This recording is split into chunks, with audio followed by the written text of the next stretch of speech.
नमस्कार. डॉक्टर मंत्र या विशेष कार्यक्रमात मी तेजल चौकेकर खोत तुम्हा सगळ्यांचं मनापासून स्वागत करते. तर आज आपल्यासोबत स्टुडिओमध्ये उपस्थित आहेत सांगली येथील अनुराधा सुपर स्पेशालिस्ट आय हॉस्पिटलचे स्टिचलेस कॅटरॅक्ट सर्जरी आणि लासिक तसेच रिफ्लेक्टिव्ह सर्जरीचे तज्ञ डॉक्टर संतोष आफळे सर. नमस्कार डॉक्टर. डॉक्टरांशी चर्चा करण्याआधी त्यांची थोडक्यात ओळख करून घेऊयात. डॉक्टर संतोष आफळे हे इंजेक्शनलेस अँड स्टिचलेस कॅटरॅक्ट सर्जरी आणि लासिक तसेच रिफ्लेक्टिव्ह सर्जरीचे तज्ञ आहेत. तसंच डॉक्टर संतोष आफळे यांनी 1990 मध्ये गव्हर्नमेंट मेडिकल कॉलेज मिरज येथून MS यशस्वीरित्या पूर्ण केलंय. तसंच डॉक्टर संतोष आफळे हे स्वतः नेत्रप्रभा इन्स्टिट्यूट ऑफ रिफ्लेक्टिव्ह सर्जरीचे फाउंडर मेंबर आणि डिरेक्टर आहेत. नमस्कार डॉक्टर, तुमचं कार्यक्रमात मी पुन्हा एकदा स्वागत करते. नमस्कार. आणि आपण प्रश्नांना सुरुवात करूया. की माझा पहिला प्रश्न असा असेल की मोतीबिंदू हा वयोमानानुसार वाढत असतो, वयोमानानुसार डोळ्यांमध्ये होत असतो. मात्र आता वयोगटाची काही मर्यादा नाहीये, कधीही कोणालाही मोतीबिंदू होऊ शकतो. मात्र आपल्या डोळ्यात मोतीबिंदू होतो आहे आणि त्यात निश्चित काय बदल होतात असं तुम्हाला वाटतं? प्रत्येक माणसाच्या डोळ्यामध्ये एक ट्रान्सपरंट किंवा पारदर्शक असं लेन्स असतं. तर हे लेन्स काही कारणाने वयोमानानुसार, काही लहान मुलांच्यातल्या आजारांमुळं, काही इंजुरीजमुळं ते लेन्स धुरकट होतं किंवा दुधाळ होतं. आणि यामुळे होतं काय की आपल्या डोळ्यात जो स्पष्ट उजेड जात असतो आणि त्यामुळे आपल्या रेटिना नावाच्या पडद्यावर एक स्पष्ट प्रतिमा तयार होत असते आणि बाहेरच्या गोष्टी आपल्याला क्लिअर दिसत असतात. या मात्र क्लिअर दिसत नाहीत. एकतर त्या धुरकट दिसतात किंवा त्या अस्पष्ट दिसतात. तर ही जी मोतीबिंदूच्या म्हणजे क्लिअर लेन्सला धुरकट होणे किंवा दुधाळ होणे ही जी प्रक्रिया आहे याला मोतीबिंदू होणे असे म्हणतात. डॉक्टर, सामान्य माणसांनी कसं ओळखायचं बरं की त्यांना मोतीबिंदू झालेत आणि त्याची लक्षणं कशी जाणून घ्यायची? मोतीबिंदू झाल्यानंतर प्रत्येक माणसाने लक्ष ठेवावं. म्हणजे एक साधारणपणे 50-60 वर्षाच्या व्यक्तीनं की आपल्याला ज्या गोष्टी दिसत होत्या त्या आता धुरकट दिसतात का, किंवा आपल्याला वाचण्यासाठी जास्ती उजेडाची गरज लागू शकते का, किंवा आपल्याला दिवसापेक्षा रात्री गोष्टी कमी दिसत आहेत का, अशी जर आपल्याला शंका आली तर आपण आपल्या डॉक्टरांकडे जावं आणि त्यांच्याकडून या आपल्याला मोतीबिंदू झाला आहे किंवा काय याविषयी खात्री करून घ्यावी. डॉक्टर, मोतीबिंदू हा फक्त वयस्कर लोकांमध्येच होणारा आजार आहे का, त्याला काही वयोमर्यादा आहे? नाही. खूप लोकांना असं वाटतं की मोतीबिंदू म्हणजे केवळ वयस्कर लोकांचा, त्यांना होणारा आजारच आहे. परंतु जर आपण पाहिलं तर मोतीबिंदू हा अगदी जन्मजात नवजात बाळाला देखील होऊ शकतो, 15-20 वर्षाच्या मुलाला देखील होऊ शकतो, तसेच या 50-60 वर्षाच्या वयस्कर व्यक्तींना देखील होऊ शकतो. आता जे मोतीबिंदू नवजात बाळाला होतात त्याला कंजेनायटल कॅटरॅक्ट असे म्हणतात. याचं कारण काय असतं की जर आईला तिच्या गरोदरपणाच्या काळात काही आजार झाले, जसे की काही व्हायरल इन्फेक्शन्स आहेत, तर त्या आजारांमुळे त्या मुलाच्या डोळ्यात मोतीबिंदू तयार होतो. दुसरं जे कारण आहे त्याला डेव्हलपमेंटल कॅटरॅक्ट असे म्हणतात. 15 ते 20 वर्षाच्या किंवा 25 वर्षाच्या मुलांच्या डोळ्यातील जे लेन्स असतं त्यातून प्रोटीन मालन्यूट्रिशनमुळे या लोकांना मोतीबिंदू होतो. आणि शेवटचं जर आपल्याला माहितच आहे की वयस्कर लोकांना जो मोतीबिंदू होतो त्याला सेनाईल कॅटरॅक्ट असे म्हणतात. या लोकांच्या डोळ्यातील प्रोटीन बॉन्ड्स हे डिनेचर्ड होतात, त्यामुळे ते जे ट्रान्सपरंट किंवा पारदर्शक असे लेन्स आहे ते मात्र धुरकट होतं. जरी या सगळ्या गोष्टी वेगवेगळ्या वयोगटात झाल्या तरी साधारणपणे त्यांची कारणे पॅथोफिजिओलॉजी तीच असते आणि उपाय देखील साधारणपणे सिमिलरच आहे. नक्कीच डॉक्टर, आता तुम्ही सांगितलं की मोतीबिंदू कशा पद्धतीने उद्भवतात. मात्र मला सांगा, सामान्यपणे मोतीबिंदू होण्याची नेमकी कारणं कोणती आहेत? मोतीबिंदू होण्याचे सगळ्यात महत्वाचं कारण हे एज. म्हणजे साधारणपणे जे आम्ही मोतीबिंदूचे पेशंट्स बघतो त्यापैकी 60 ते 70% लोकांना मोतीबिंदू हा केवळ वयानुसार त्यांच्या डोळ्यात झालेल्या बदलांमुळे झालेला असतो. त्यानंतर दुसरं जे कारण आहे काही औषधांचा अतिवापर, जसे की स्टिरॉइडल ड्रॉप्स आहेत, काचबिंदूसाठी वापरली जाणारी औषधे आहेत, यांचा जर अतिरेकी वापर झाला तर यामुळे देखील मोतीबिंदू होतो. डोळ्याला जर काही कारणाने इजा झाली असेल, काही खेळताना किंवा प्रवास करताना ऍक्सिडेंटमध्ये जर काही मार लागला तर हे मार लागल्यामुळे देखील आपल्या डोळ्यामध्ये मोतीबिंदू होतो. आणखीन काही कारणे आहेत, जसे की डोळ्यामध्ये पूर्वी झालेले काही शस्त्रक्रिया असतील, पडद्याची शस्त्रक्रिया असेल किंवा काचबिंदूची शस्त्रक्रिया असेल, यामध्ये जेव्हा आपण एकदा डोळ्याच्या आत काहीतरी गोष्टी करतो त्यावेळी त्या ट्रॉमाने देखील मोतीबिंदू होऊ शकतो. आणखीन काही प्रोफेशनल, काही ऑक्युपेशनल हॅझार्ड्स असं आपण म्हणतो की ज्या लोकांना खूप उष्णतेच्या जवळ काम करायची गरज असते, ज्या लोकांना अल्ट्राव्हायोलेट रेडिएशन्स मध्ये काम करायची गरज असते किंवा एक्सरे टेक्निशियन्स, रेडिओलॉजिस्ट यांना जे काही रेडिएशन्स मध्ये काम करतात त्यांच्या दुष्परिणामामुळे देखील मोतीबिंदू होतो. तर ही साधारणपणे मोतीबिंदूची महत्वाची कारणे आहेत. डॉक्टर, माझा पुढचा प्रश्न असा आहे की मोतीबिंदू झाल्यानंतर आपली दृष्टी परत यावी यासाठी कोणत्या प्रकारच्या उपाययोजना केल्या जाऊ शकतात? जेव्हा मोतीबिंदू होतो तेव्हा पेशंटची दृष्टी कमी होते आणि त्याला लांबच्या गोष्टी कमी दिसू लागतात. तर सुरुवातीच्या काळात यासाठी चष्म्याचा वापर करणे हा योग्य उपाय आहे. साधारणपणे दर 6 महिन्यांनी जर आपण चष्म्याचा नंबर बदलत गेलो तर जी काही दृष्टी आपली कमी झाली, जो धुसरपणा आलेला आहे, तो चष्म्याचा नंबर वापरल्याने कमी होऊ शकतो. परंतु यातली महत्वाची गोष्ट अशी आहे की किमान 6 महिन्यांनी किंवा वर्षांनी हा चष्म्याचा नंबर पुन्हा पुन्हा चेक केला गेला पाहिजे. जर मोतीबिंदू चष्म्याच्या सहाय्याने देखील आपल्याला आता दृष्टी सुधारत नाही, यावेळी मात्र ऑपरेशनचा विचार केला पाहिजे. तर ऑपरेशन मध्ये जे 2-3 प्रकार आहेत, जसे स्मॉल इन्सिजन कॅटरॅक्ट सर्जरी, फेकोएमिलिसिफिकेशन, यापैकी कोणतेही ऑपरेशन करून डोळ्यामध्ये योग्य त्या पॉवरचे लेन्स बसवून ही दृष्टी पुन्हा येऊ शकते. जर आता आपण पाहिलं की खऱ्या अर्थानं ऑपरेशन हाच शेवटचा उपाय आहे. मोतीबिंदू बरा होणे किंवा मोतीबिंदू होऊ नये यासाठी कोणत्याही प्रकारचे औषध बाजारात उपलब्ध नाही. काही लोक असे चुकीचे ऍडव्हर्टाइजमेंट करतात की हे अमुक एक औषध वापरलं तर तुमचा मोतीबिंदू बरा होईल, अमुक एक औषध वापरलं तर तुम्हाला मोतीबिंदू होणारच नाही. परंतु हे पूर्णपणे तुमची फसवणूक आहे, हे लक्षात घ्या. आणि अशा प्रकारच्या कोणत्याही फसवणुकीला बळी पडू नका. मोतीबिंदू झाल्यानंतर तुमच्या नेत्रतज्ञांकडे जाऊन त्याच्या सल्ल्यानुसारच तुमच्यावर उपाय करा. म्हणजे या चुकीच्या औषध वापरामुळे तुमच्या डोळ्याची दृष्टी जाण्याची जी शक्यता आहे यापासून तुमचा बचाव होईल. डॉक्टर, मोतीबिंदूसाठी केल्या जाणाऱ्या शस्त्रक्रियेची थोडक्यात तुम्ही माहिती सांगू शकाल का प्रेक्षकांना? ओके. मोतीबिंदूसाठी आता जसं सांगितलं की शस्त्रक्रिया हाच त्याचा उपाय आहे. आपण जर अगदी सुरुवातीच्या काळापासून बघितलं तर मोतीबिंदूच्या शस्त्रक्रियांमध्ये खूप वेगवेगळ्या सुधारणा होत गेल्या. जसे की इंट्रा कॅप्स्युलर कॅटरॅक्ट एक्स्ट्रॅक्शन म्हणायचे, त्याच्यानंतर एक्स्ट्रा कॅप्स्युलर कॅटरॅक्ट एक्स्ट्रॅक्शन झालं. आणखीन पूर्वीच्या काळी लेन्स बसवलं जात नव्हतं, आता लेन्स बसवून ते ऑपरेशन केले जातात. सध्याच्या काळाचा जर विचार केला तर 2 महत्वाच्या सर्जरीज आता केल्या जातात. पहिली जी सर्जरी आहे त्याला स्मॉल इन्सिजन कॅटरॅक्ट सर्जरी असे म्हणतात. तर या सर्जरीत आणि दुसरा प्रकार जो आहे त्याला फेकोएमिलिसिफिकेशन कॅटरॅक्ट सर्जरी असे म्हणतात. यातली जी स्मॉल इन्सिजन कॅटरॅक्ट सर्जरी आहे याला जरी स्मॉल इन्सिजन म्हणलं तर हे पूर्वीच्या कम्पॅरेटिव्हली स्मॉल इन्सिजन म्हटलेलं आहे. यामध्ये साधारणपणे 8 ते 10 मिलीमीटरचा कट घेतला जातो आणि जे काही मोतीबिंदूचा साईज आहे तो पूर्णपणे मोतीबिंदू ऍज इट इज अख्खा मोतीबिंदू डोळ्यातून बाहेर काढला जातो. यामुळे होतं काय की जखम मोठी असल्यामुळे अस्टिग्मॅटिझम नावाचा जो चष्म्याचा नंबर आहे किंवा सिलेंड्रिकल नंबर तो येण्याची शक्यता असते. मोतीबिंदू अख्खा बाहेर काढल्यामुळं डोळ्याचे जे अंतरपटल आहे किंवा बुबुळाचे अंतरपटल याला काही इजा होण्याची शक्यता असते. या ऑपरेशनमध्ये जखम मोठी असल्यामुळे ती भरण्यास देखील वेळ लागतो आणि पेशंटला जास्ती दिवस काळजी घेत राहावं लागतं. त्याच्याशिवाय जे सेकंड सर्जरी मी आता म्हणलो की फेकोएमिलिसिफिकेशन कॅटरॅक्ट सर्जरी, ही सध्याच्या काळातली सगळ्यात जास्ती केली गेलेली किंवा जास्ती सेफ आणि जास्ती रिझल्ट गिव्हिंग अशी सर्जरी आहे. आता या व्हिडिओमध्ये आपण बघतोय की फेकोएमिलिसिफिकेशन सर्जरीमध्ये अख्खा मोतीबिंदू बाहेर न काढता त्याचे छोटे छोटे तुकडे केले जातात आणि ते या प्रोबच्या सहाय्यानं ऍस्पिरेट करून बाहेर काढले जातात. याचा फायदा काय होतो की मोतीबिंदूचा साईज खूप छोटा होतो आणि तो आंतरपटलाला अजिबात इजा न करता बाहेर काढला जातो. ही जखम खूप छोटी असते त्यामुळे जखम लवकर भरते. आता आपण बघतोय की तिथं लेन्स इम्प्लांट केलं जाते. तर हे लेन्स देखील फोल्डेबल लेन्स अशा प्रकारचं असतं की जे फक्त 2.2 मिलीमीटर जखमेतूनच आत जाऊ शकतं, जरी त्याचा आकार 6 किंवा 7 मिलीमीटर असेल तरी. दुसरा यातला ऍडव्हान्टेज जो आहे की या टाईपच्या लेन्सेसमध्ये खूपच नवीन नवीन शोध लागत गेलेत, खूप लेन्सेस डेव्हलप होत गेलेत. त्या मानानं ते SICS या सर्जरीमध्ये जी लेन्सेस वापरतात ती मात्र एवढी डेव्हलप नाही.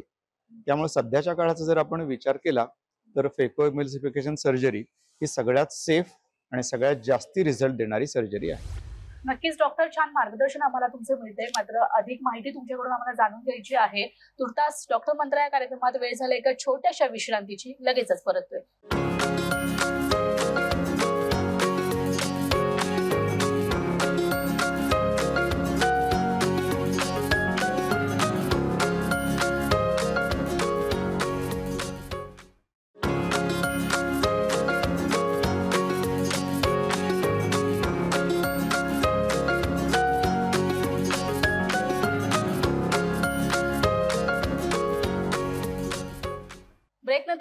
या विशेष कार्यक्रमात तुमचं पुन्हा एकदा स्वागत करते आणि आपल्या सोबत आहेत, आपल्याला मार्गदर्शन करतायत doctor Santosh Aphale sir. Sir, माझा पुढचा प्रश्न असा आहे की आपले डोळे खूप नाजूक असतात आणि आपण खूप काळजीपूर्वक त्यासोबत सगळ्या गोष्टी हँडल करत असतो. मात्र जेव्हा मोतीबिंदूचं ऑपरेशन करत असतो शस्त्रक्रियेदरम्यान आणि शस्त्रक्रियेनंतर काही धोके संभवतात का? सध्याच्या काळातील कोणतंही ऑपरेशन जर आपण घेतलं तर त्यामध्ये काही धोके निश्चितरित्या संभवतात. जगातले कुठलंही ऑपरेशन असं नाहीये की जे पूर्णपणे सुरक्षित आणि काही धोका न होणार आहे. जसं आपण मोतीबिंदूच्या ऑपरेशन बद्दल विचार केला तर जे SICS किंवा स्मॉल इन्सिजन कॅटरॅक्ट सर्जरी असं मी सांगितलं, या ऑपरेशन मध्ये नेत्रपटलाला इजा होण्याचा धोका असतो. त्यासाठी योग्य ती काळजी घेतली असते. खूप वेगवेगळे विस्कोइलास्टिक सबस्टन्सेस वापरले असतात. तरी देखील हा एक धोका या प्रकारच्या ऑपरेशन मध्ये निश्चितच आहे. शिवाय मोतीबिंदूच्या ऑपरेशन नंतर जे आपण लेन्स बसवतो, ज्याचा एक सपोर्ट घेऊन लेन्स बसवलेला असतं, तो जो सपोर्ट आहे तो जर काही कारणाने ऑपरेशनच्या काळात वीक झाला किंवा त्याला मिळणारा एक पोस्टेरियर कॅप्स्युलर सपोर्ट तो जर काही कारणाने कट झाला तर हे जे आपण लेन्स बसवतो ते लेन्स या काळात बसवता येत नाही. या प्रकारचा देखील धोका उद्भवू शकतो. शिवाय मोतीबिंदू ऑपरेशनमुळे रेटिना नावाचा जो डोळ्याचा मागचा नेत्रपटल आहे याला इजा होऊन नेत्रपटलामध्ये रक्तस्राव होणे किंवा नेत्रपटलाच्या काही पेशींची किंवा नसेला धोका होऊन त्याची ताकद कमी होणे, या प्रकारच्या गोष्टी होऊ शकतात. सर्वात महत्वाचे आणि सर्वात धोकादायक जो धोका आहे मोतीबिंदू शस्त्रक्रियेमध्ये तो आहे जंतू संसर्ग होणे. कारण डोळा हा इतका नाजूक भाग आहे की जर जंतू संसर्ग झाला आणि आपण तो खूप प्रयत्नानं जरी रिकव्हर केला तरी देखील डोळ्याची दृष्टी मात्र खूप मोठ्या प्रमाणात कमी होते आणि जे आपल्याला अपेक्षित यश आहे ते यश मिळत नाही. आता जंतू संसर्ग होऊ नये यासाठी प्रत्येक हॉस्पिटलमध्ये खूपच काळजी घेतली जाते. जसे की ऑपरेशन थिएटर निर्जंतुक असते. ऑपरेशन करणारे डॉक्टर्स त्यांचे कपडे, त्यांचे मास्क हे पूर्णपणे निर्जंतुक केले जातात. त्यांना वापरणारे ग्लोव्ज हे देखील डिस्पोजेबल वापरतात, म्हणजे एका पेशंटचे ग्लोव्ज दुसऱ्या पेशंटला वापरले जात नाहीत.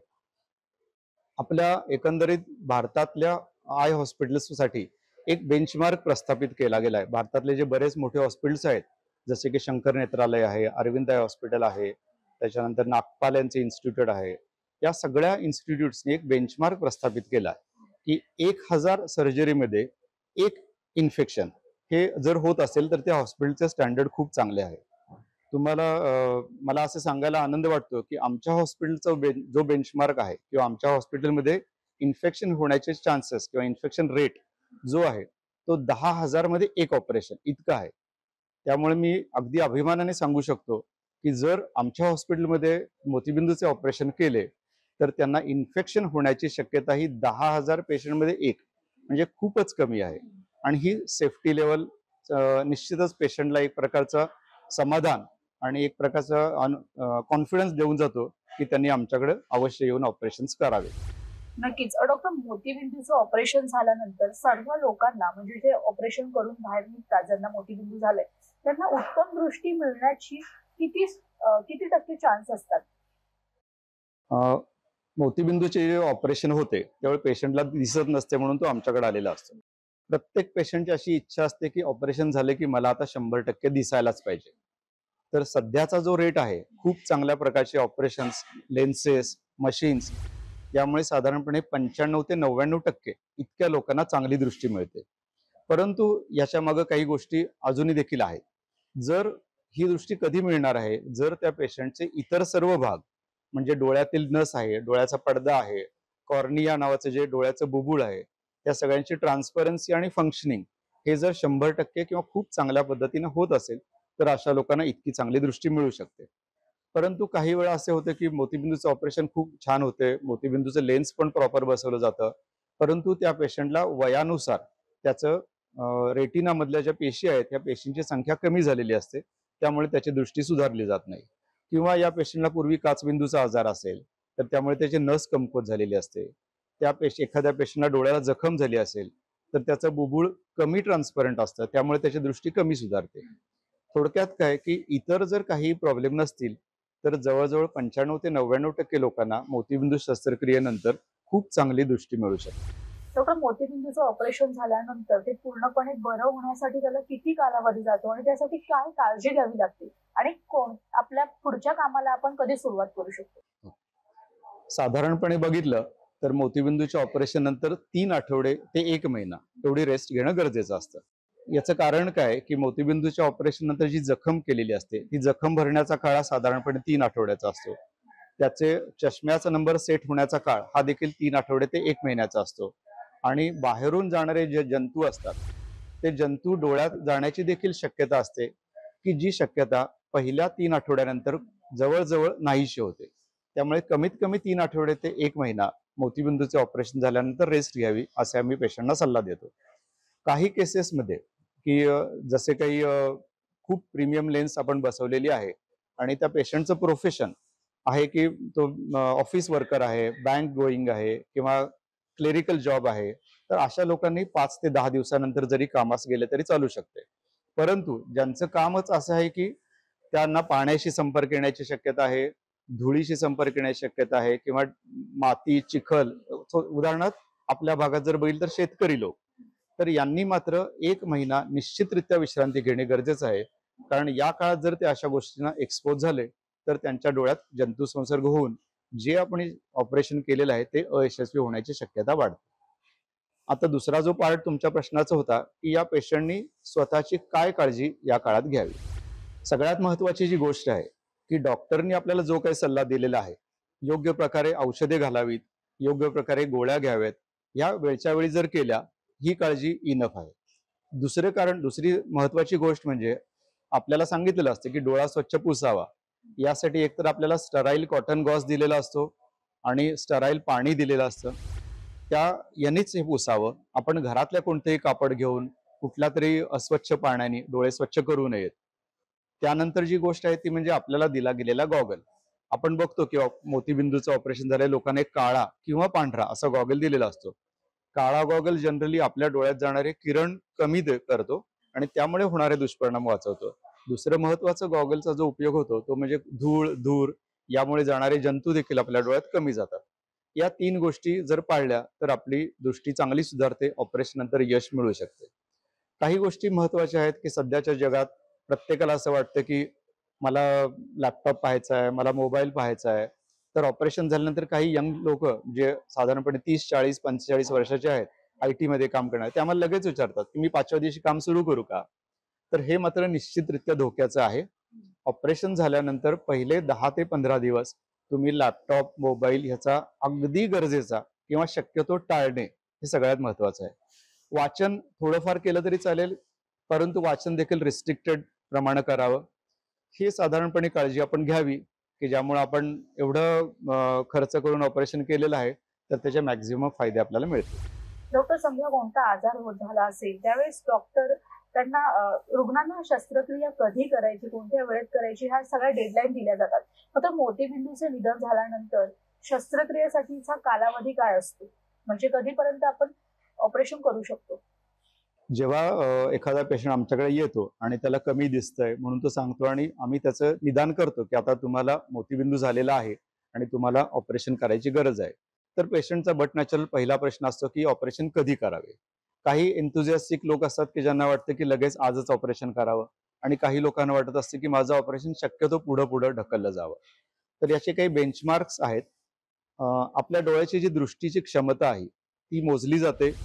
त्याला साधारणपणे 6/60 पासून 6/6 या लेवलमध्ये ती मोजली जाते. 6/60 ही अत्यंत कमी दृष्टी आणि 6/6 ही नॉर्मल दृष्टी किंवा छान दृष्टी. जेव्हा मोतीबिंदूमुळे आपली दृष्टी चष्मा वापरून देखील 6/18 या लेवलपेक्षा जास्ती सुधारत नाही, ही वेळ आलेली आहे की आपण मोतीबिंदूचे ऑपरेशन करायला पाहिजे. बऱ्याच वेळा असं होतं की पेशंटना वाटते की मला अजून छान दिसतंय, मी अजून पुस्तक वाचू शकतोय, तर कशाला डॉक्टर तुम्ही मला ऑपरेशन सांगताय. परंतु ही मात्र अगदी चुकीची गोष्ट आहे.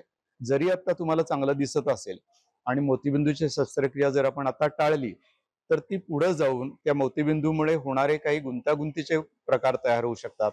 हा मोतीबिंदू पुढे जाऊन कठीण होतो आणि मग ऑपरेशन करताना होणारे कॉम्प्लिकेशन्सची संख्या किंवा चान्सेस हे वाढत जातात. त्यामुळे जर डॉक्टरनी तुम्हाला सल्ला दिला असेल तर साधारणपणे त्याच वेळी आणि जितक्या लवकर शक्य होईल तितक्या लवकर आपण मोतीबिंदूचे ऑपरेशन करावे. नक्कीच डॉक्टर, मोतीबिंदूचं ऑपरेशन समजा काही कारणास्तव नाही केलं, कोणाला नाही जमलं, कुठल्या रुग्णाला ऑपरेशन करणं शक्य नसेल, तर त्यामुळे पुढे जाऊन काही धोका उद्भवू शकतो का? हा मात्र अत्यंत महत्वाचा प्रश्न आहे. आम्ही असे खूप पेशंट्स बघतो की त्यांना मोतीबिंदूचं ऑपरेशन करा असं सांगितलं असतं, पण खूप वेगवेगळ्या कारणामुळे, केवळ मला ऑपरेशनची इच्छा नाही, घरी मला नातेवाईक कोण नाहीत किंवा माझ्याकडे पैसे नाहीत, या काही कारणामुळे मोतीबिंदू मुळे टाळलं जातं. तर जर मोतीबिंदू करणं आपण टाळलं तर सगळ्यात महत्वाचा आणि पहिला गोष्ट मी सांगू शकेन की मोतीबिंदूमुळे उद्भवणारा काचबिंदू. जेव्हा मोतीबिंदू एक ठराविक स्टेजच्या पुढे जातो त्यावेळी त्याचा आकार वाढतो आणि तो आकार वाढल्यामुळे डोळ्यातील जे एक द्रव असतं त्याची डोळ्याच्या वेगवेगळ्या भागामध्ये जी मुवमेंट असते ती मुवमेंट थांबते आणि डोळ्याचा दाब वाढतो. या प्रकाराला मोतीबिंदूमुळे उद्भवणारा काचबिंदू असे म्हणतात. जेव्हा जर मोतीबिंदूमुळे होणारा काचबिंदू झाला तर मात्र साधारणपणे 24 ते 48 तासात पेशंटची दृष्टी पूर्णपणे जाऊ शकते. दुसरी जी गोष्ट घडू शकते की जेव्हा मोतीबिंदू खूप पक्व होतं, पुढे जातं आणि आपण ऑपरेशन करत नाही, तर त्याला साईडला जे काही झोन्युलर सपोर्ट्स असतात ते सपोर्ट्स वीक होतात आणि हा मोतीबिंदू डोळ्याच्या मागे पडतो. त्यानंतर मात्र हा मोतीबिंदू बाहेर काढणं, त्यासाठीच्या वेगवेगळ्या शस्त्रक्रिया किंवा चांगले क्वालिटी लेन्सेस आपण जे बसवतो, हे लेन्सेस बसवता न येणं, या गोष्टी होतात आणि अशा पेशंटची दृष्टी देखील म्हणावी इतकी सुधारत नाही. अगदीच शेवटचा गोष्ट, समजा आपण यापैकी काहीच केलं नाही तर आपल्याला कायमचं अंधत्व येऊ शकतं. तर हे कायमचं अंधत्व टाळण्यासाठी आपण मोतीबिंदूसाठी योग्य त्यावेळी उपयोग करावा, योग्य त्यावेळी उपाय करावा. समजा एखाद्याकडे खरोखर पैसे नाहीत म्हणून मोतीबिंदूचे ऑपरेशन जर आपण टाळत असू तर आमच्या हॉस्पिटलमध्ये किंवा आणखीन बऱ्याच हॉस्पिटल्समध्ये चॅरिटेबल विंग चालू केलेली आहे. तर या ठिकाणी जर आपण आलो तर पूर्णपणे फ्री किंवा अगदी कमीत कमी खर्चात चांगल्या प्रकारचं ऑपरेशन केलं जातं. परंतु ज्यांना खरोखर गरज आहे त्यांनीच या संधीचा फायदा घ्यावा, म्हणजे आम्ही जास्तीत जास्त लोकांना आमची सेवा पुरवू शकतो. नक्कीच डॉक्टर, तुम्ही छान माहिती आणि छान मार्गदर्शन आम्हाला केलं. याचा फायदा आमच्या प्रेक्षकांना नक्कीच होईल. मात्र डॉक्टर मंत्रा या कार्यक्रमात आता वेळ झाली इथेच थांबायची. पुन्हा भेटूया नवीन विषयासहित. तोपर्यंत कुठेही जाऊ नका, पाहत रहा लोकशाही मराठी.